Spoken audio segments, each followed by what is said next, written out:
Rise. The Kansas Court of Appeals is now in session. The Honorable Chief Judge Karen Rollenberg represented. Hi, you can be seated. Good morning. Welcome to the Kansas Court of Appeals this morning. You'll notice there's only two of us here, myself and Judge Malone. Judge Warner is here watching via the live streaming. She has been exposed to COVID and decided it was probably a good idea not to come spread that to all of us. But she is watching. She has submitted some questions and so she'll be still actively involved in this argument. So with that, just to tell you both briefly, we have read the briefs. We're very familiar with the facts. You each have 15 minutes to argue. So please don't spend all your, well, the facts are pretty important here because it's pretty fact intensive, but you don't have to do a overall explanation to take up a lot of your 15 minutes. Mr. Stolte, if you want to have rebuttal time, you need to let me know that. Do you have 3 minutes? 3 minutes? Okay. And with that, we'll just go ahead and get started since you're the only case on our docket this morning. So if you'd state your appearance, please, before you begin your argument.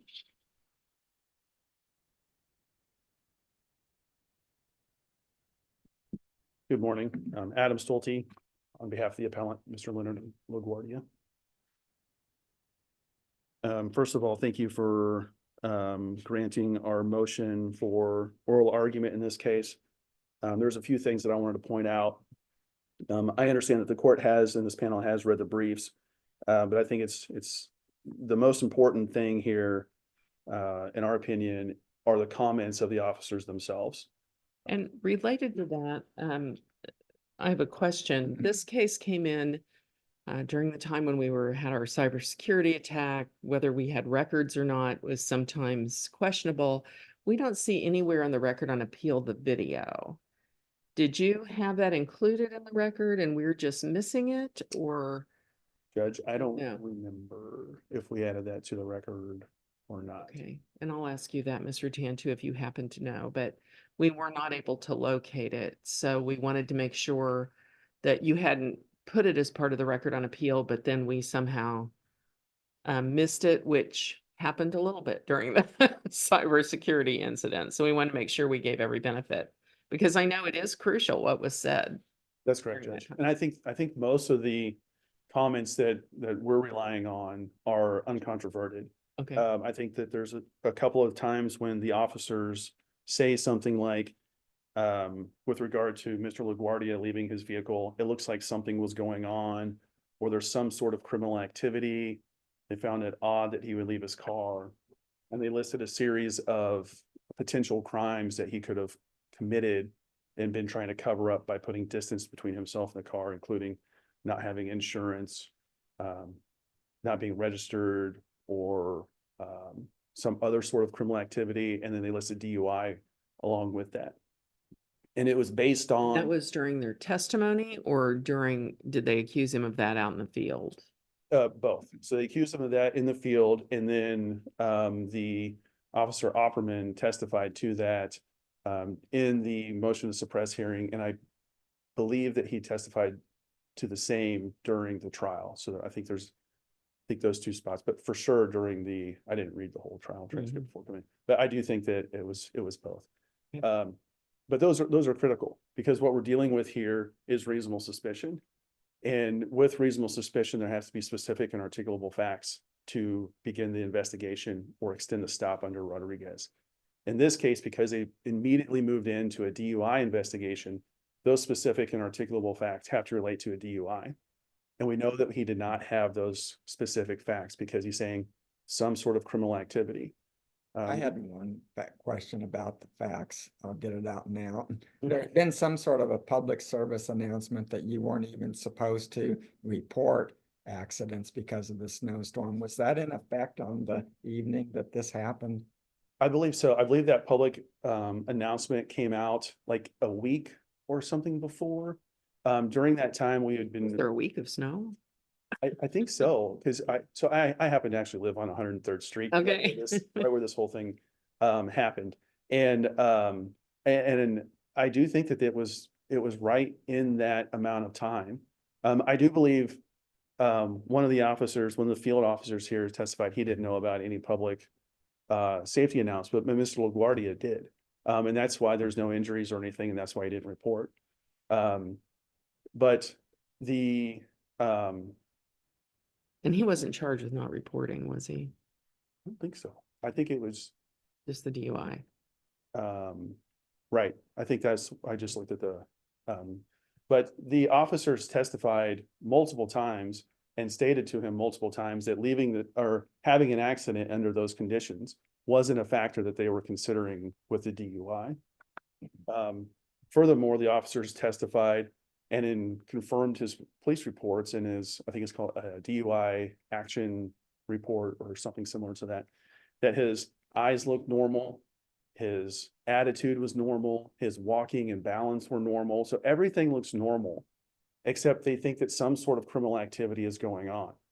And because of that, they started DUI investigation. It wasn't until after the DUI investigation began with the HGN test until they first had a whiff of alcohol. So to say that somehow leaving the vehicle is somehow related to a DUI investigation. And had he made any statements about the fact that he'd been drinking before the DUI investigation started? No, it wasn't until on the scene where they are about to do the PBT. Right. I think that The HGN. no, the preliminary breath Right, test, I'm sorry, okay, I used.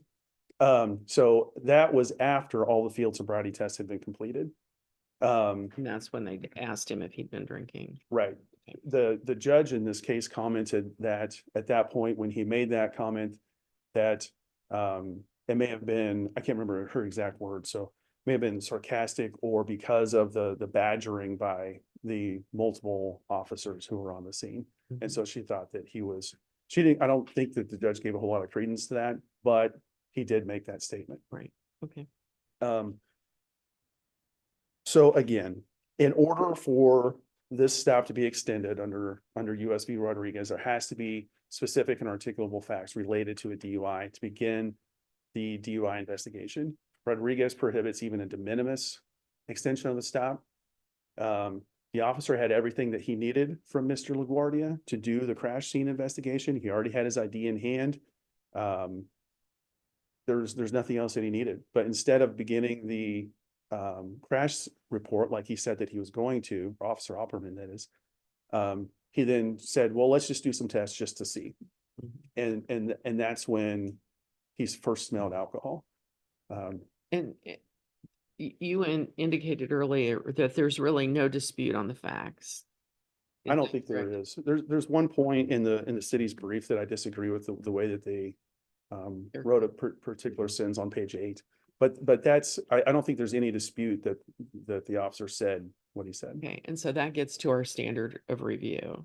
Mhm. If there's no dispute over the facts, do you agree that we then review it de novo? That we don't have to give any deference to the district court's decision? I believe so, Judge. But I think that we can look at just the basics here and whether or not there was an extension, and there certainly was an extension. DUI investigations, to do the HGN test, that's 4 or 5 minutes. To move to another location and do walk and turn and one leg stand is another amount of time, a 20-minute deprivation period before the PBT. So there's this isn't as simple as just asking someone, have you had anything to drink tonight, or what have you had to drink tonight, or this is a legitimate lengthy extension of a stop based on nothing. When I was reviewing my statement of facts today, I had forgotten that even Officer Opperman saw Mr. LaGuardia hop over a snowbank. I mean, we're talking, there's slush on the ground and he's hopping over a snowbank. So not only are there no facts when he's near him that could be specific and articulable to a DUI, when he's watching him, 100 meters away or 100 yards away, he's still not, With that, if there's no more questions, I just rest on my brief on issue 2. I think it's the same thing. It's nearly past the walk and turn. 2 of 8 is about as low as we ever see on a walk and turn. And certainly past the 1 leg stand, which takes 2 of 4 to fail that, and he's a 1 of 4. And we've got otherwise the same facts pretty much apply to that one as well. Any questions? Okay, thank you very much. You'll Thank you, still Judge. have your rebuttal time. Thank you. And if you'd enter your appearance first. May it please the court, Appellee in the city of Overland Park appear by Melissa Routine. Okay. I'd like to address some of the appellant's arguments in that, in this case, first to the public service announcement. There was not a public service announcement for this evening. Do you agree, though, that it was a snowstorm? There was snow. One of the questions to the officer, if he had any difficulty navigating the area or Mhm, getting around, and he said no. mhm. This was not a treacherous snowstorm. It had snowed. Okay, and would you agree that in most circumstances, when there is a snowstorm, it's not unusual for police departments to say, unless there's an injury, walk in your report? I agree in some instances. The public service announcement that the appellant is referring to, again, was not this evening. It was prior to this evening. And it says, with the exception of injury accidents, and alcohol. Mhm. And we have arguably both circumstances here that would, even if there was a public service announcement, would take us out of that requirement and put us into the requirement Is that there you have any to evidence contact in the law record enforcement. that if there was a public service announcement days before, that it had continued to be snowing during that time? What kind of testimony was there about what the weather conditions were that day and had been? What they had been, I'm not sure about. I know that it had been snowing that day. I do not know prior to that day. And I know that there was some argument as to whether or not the public service announcement could even be admitted because it was not issued for that day. And And is so we're that talking agreed about- that there was no, is that an agreed fact that there was no announcement that day or, Yes, okay, the public service announcement was not issued on the day of this incident. okay. And again, I would argue that But there was no evidence as to whether it may have been issued a few days before and there continued to be snow. there was some kind of indication that it had been on a news station, Uh-huh. maybe a week before. I don't know the dates of Okay. it. Okay. And in this case, again, the alcohol and the accident, I think, take you out of that public service announcement. This is not a case where we're looking at a simple pullover. Mhm. It's a case where we're looking at somebody who hit a wall, albeit in the snow, but hit a wall, had the initial accident, left the scene of that accident, which is a violation in and of itself, drove the vehicle to a very heavily damaged vehicle because it had gone into a wall, debris And when you left, say it had gone into a wall, was it like a a retaining Jersey wall, barrier? like a thing? retaining wall Okay. is what it was Okay. described as. And then left that second scene. Mhm. So we have two leaving the scenes. It's not like we have in Molitor where they failed the signal. Or we have in Smith where there was a taillight malfunction. We have serious traffic infractions and the officer is able to investigate that. The officer testified it was 2 a.m. and it was a single vehicle accident. It was a pretty serious accident based on the damages that were, an entire bumper was left on the ground. And for somebody in that situation to not stay in their vehicle on a very cold night in the warmth of their vehicle and to walk away, they're leaving the scene for a reason. Mhm. And the city would argue that they're not leaving the scene because a week ago, there was a public service announcement saying not to. They're leaving the scene for a reason that the officer clearly is within legal authority to investigate. What is the fact that the officer, there were lots of indications that he wasn't drinking? There's this weird story he's telling. I have to admit, it's a little bizarre, but yet there's all this other evidence that he wasn't drinking. And I think case law says to look at quantity and quality. Mhm. And I think that the quality is the important aspect in this case, that we do have things that we could definitely say weren't there, that are in some DUIs. He didn't throw up. He didn't fumble with his license. But the quality of the ones that we do have of having a single vehicle accident, because the accident itself is a violation of a traffic offense, He not wasn't charged with controlling. any of that, was he? No, Mhm. no. And that was at the officer's discretion. He could have added a litany of other charges. He didn't. He just focused on the DUI at that point. But because of the seriousness of the single car accident, leaving the scene, not staying with this vehicle, that's not a violation of the law. What that is suspicious to a trained and experienced law enforcement officer.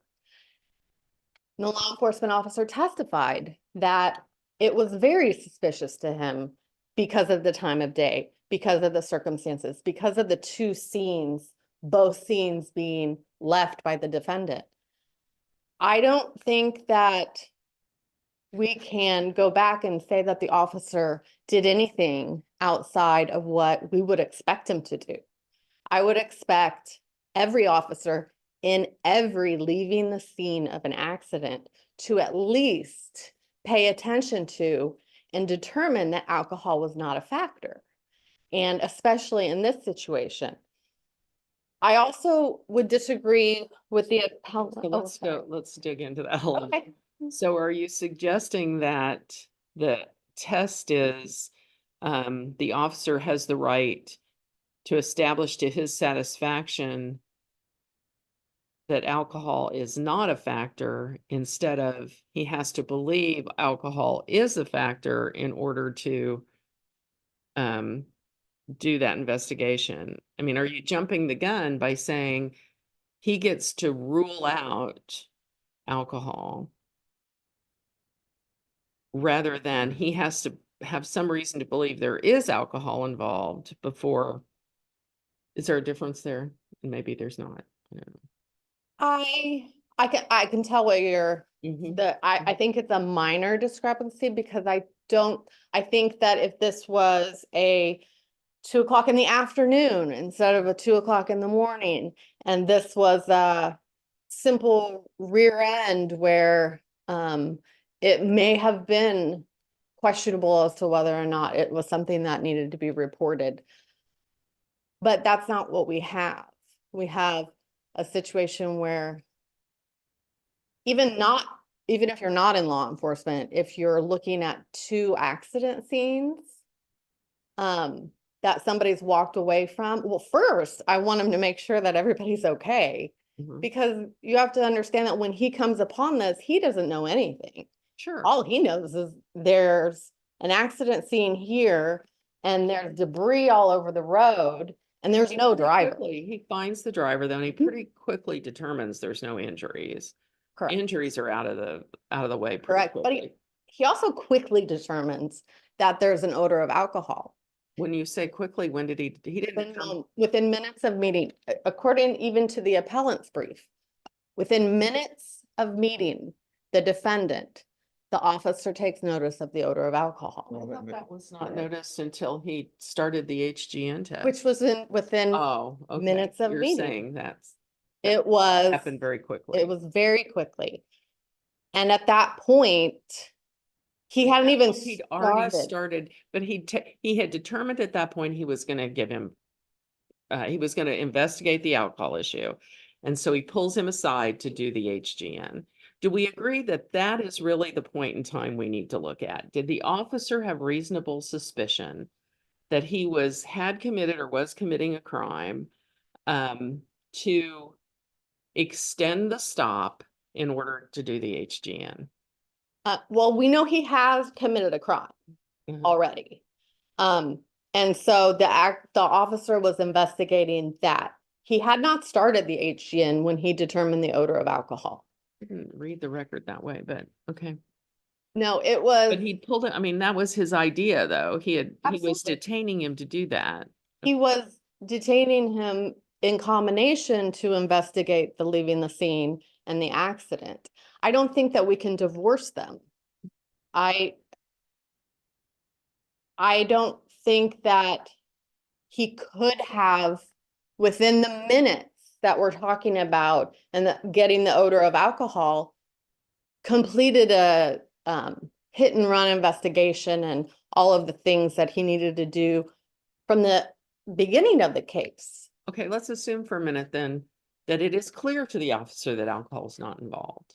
Mhm. What else does he have to investigate at that point? He would still have a conversation with the defendant and issue citations to him if he felt the citations were So appropriate. it could have been extended longer for him to write tickets, is what you're saying.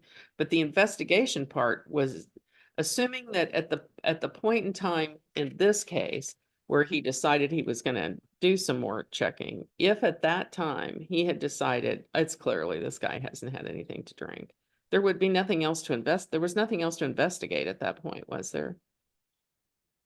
What else he may have had to take time to write a ticket, but what other investigation would have needed to be done?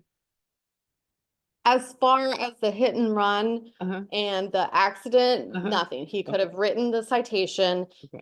given it to the defendant, still had that in-person conversation with him because it was only within they got within a certain distance of each other that he smelled the alcohol. Mhm. And inevitable discovery, I don't know what you would want to call it, but the defendant was not free to leave at that point. He was still there for the purposes of the ticketing and the figuring out all of the details of the accident report, the tickets. And I go back to the testimony from the officer about the correlation between leaving the scene of an accident and DUI. I don't think that we should ignore that it is That leaving the scene in itself could give an officer pause. absolutely, Is what you're saying. it gives most people pause when they hear, oh, hit and run. Well, I wonder if there was alcohol involved. And an experienced and trained law enforcement officer who does this day in and day out, sees a hit and run where somebody leaves the scene, that's an immediate flag to them. Not that we've got probable cause, not that we've gotten to the point where we're going to go through all of it, but he wanted to check, make sure, rule alcohol out, because let's also not forget that defendant lied about drinking. I don't think that's insignificant. Well, but we don't know he lied about drinking until we're past this Right. kind of key point in time. Right. Mm. We know he lied about drinking within minutes Mhm. when he is asked, have you been drinking? No. And then having a conversation with the officer smells the odor of alcohol. Now we have a completely different scenario where we have somebody not being truthful, still doesn't understand why he left his vehicle or the initial accident scene, or maybe his answers, although what his answers are, I don't think are as important as did the officer have the legal authority to ask?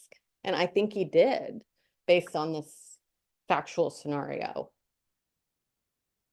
So, but I want to ask you before I forget and before your time's up, what you know about whether or not this video was included in the record. Do you It should have been. It was admitted into evidence. It was. But when the record on appeal came up, did you notice whether it was what? I'm Didn't. not quite sure what that process is. Okay. I didn't know this. All right. So as kind of a summary, Mhm. a couple questions. One, do you agree that if we were to find that there was no reasonable suspicion of DUI at the point he stepped away, he stepped out with him to do the HGN, do you agree that that would require suppression?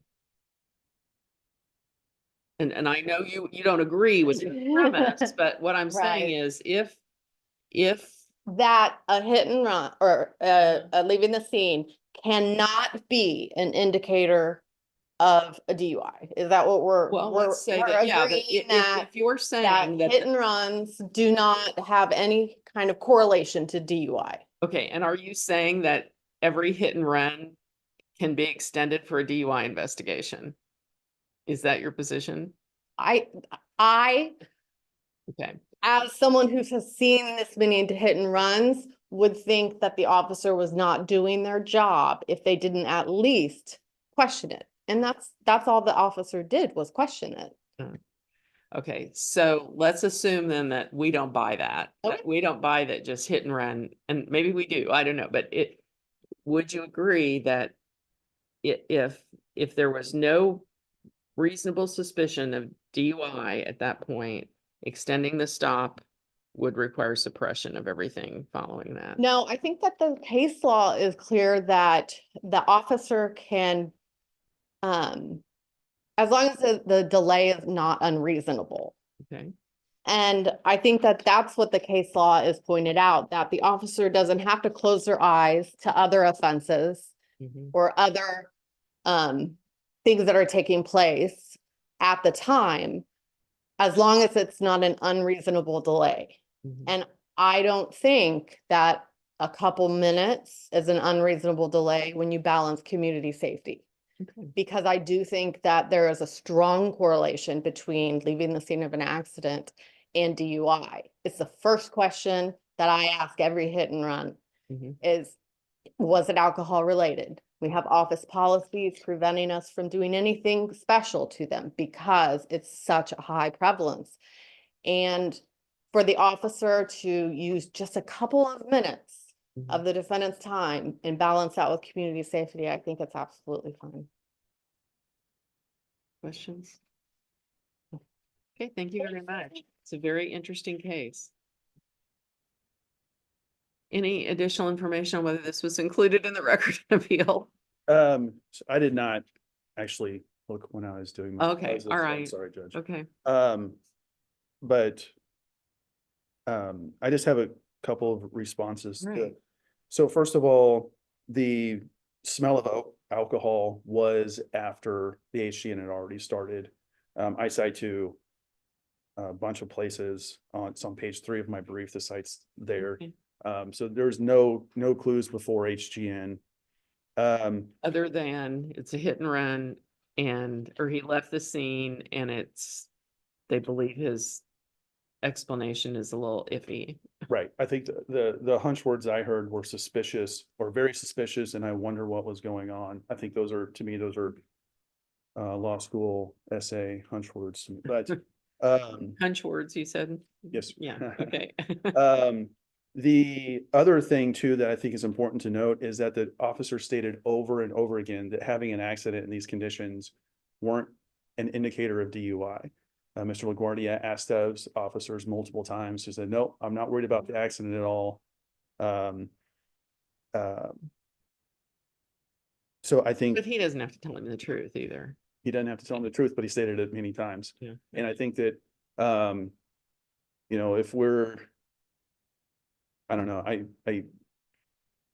am worried about a world where we say that anything an officer says on the scene with their body camera on. I mean, I Right. can't imagine living in a world where like that. So, unless there's any other questions, we have the remainder of my rebuttal time and Thank you very much. thank you, Judge. We appreciate your argument very much. We will take this matter under advisement and get an opinion out, hopefully as quickly as possible. Okay, thank you. We appreciate you both did great jobs in briefing and argument, so.